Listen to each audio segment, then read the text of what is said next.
Don't underestimate the power of Bangladesh. বলো কি তুমি সত্যি বলছো? পাকিস্তানের ঘরের মাঠে পাকিস্তানে গিয়ে বাংলাদেশ পাকিস্তানকে ধুয়ে দিল টেস্ট ম্যাচে।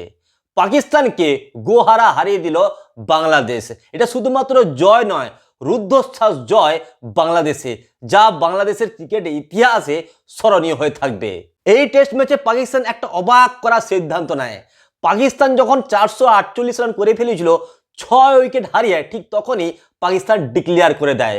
পাকিস্তানের হয়ে সাউথ শাকিল 141 রান করেন। অন্যদিকে মোহাম্মদ রিজওয়ান 171 রানে নট আউট ছিলেন, কিন্তু তা সত্ত্বেও মোহাম্মদ রিজওয়ানকে 200 রান করার সুযোগ দেওয়া হয়নি। পাকিস্তানের হাতে 4 উইকেট বাকি ছিল, খুব সহজেই মোহাম্মদ রিজওয়ান 200 রান করতে পারতেন, কিন্তু মোহাম্মদ রিজওয়ানকে সেই সুযোগ দেওয়া হয়নি। পাকিস্তান 448 রানে 6 উইকেট হারিয়ে ডিক্লেয়ার করে দেয়। পাকিস্তান হয়তো ভেবেছিল বাংলাদেশ আর কি করে নেবে, বাংলাদেশ তো এই ম্যাচটা হেরেই যাবে, কারণ আমাদের কাছে সাইন আফ্রিদি আছে, আমাদের কাছে নাসিম শাহ আছে, আমরা বাংলাদেশকে অনায়াসেই পরাজিত করে দেব। আর এই ওভার কনফিডেন্ট পাকিস্তানকে হারিয়ে দিল। টেস্ট ম্যাচের প্রথম ইনিংসে পাকিস্তানের 448 রানের জবাবে বাংলাদেশ 565 রান করে ফেলে, যেখানে মুশফিকুর রহিম 191 রানে দুর্ধর্ষ ইনিংস খেলেন। অন্যদিকে সাদমান ইসলাম করেন 93 রান, লিটন দাস করেন 56 রান এবং মেহেদী হাসান মিরাজ করেন 77 রান। প্রথম ইনিংস শেষে বাংলাদেশ 117 রানের লিড পেয়ে যায়। তারপর পাকিস্তান আবার দ্বিতীয় ইনিংসে ব্যাটিং করতে আসে।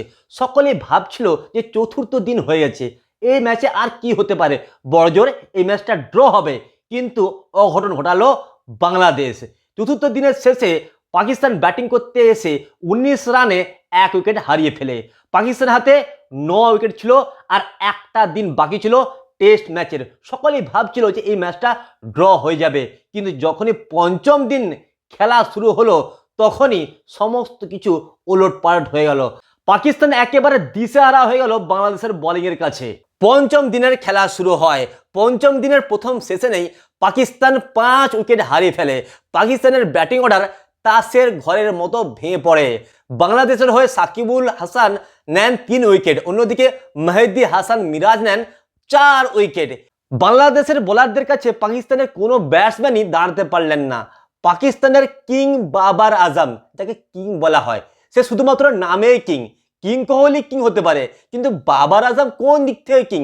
এই বাবার আজম বাংলাদেশের বিরুদ্ধে প্রথম ইনিংসে করেন 0 রান, দ্বিতীয় ইনিংসে 22 রান। অন্যদিকে দ্বিতীয় ইনিংসের পাকিস্তানের সাউথ শাকিল, শান মাসুদ, মোহাম্মদ রিজওয়ান প্রত্যেকেই সুপার ফ্লপ। পাকিস্তান মাত্র 146 রানে অল আউট হয়ে যায়।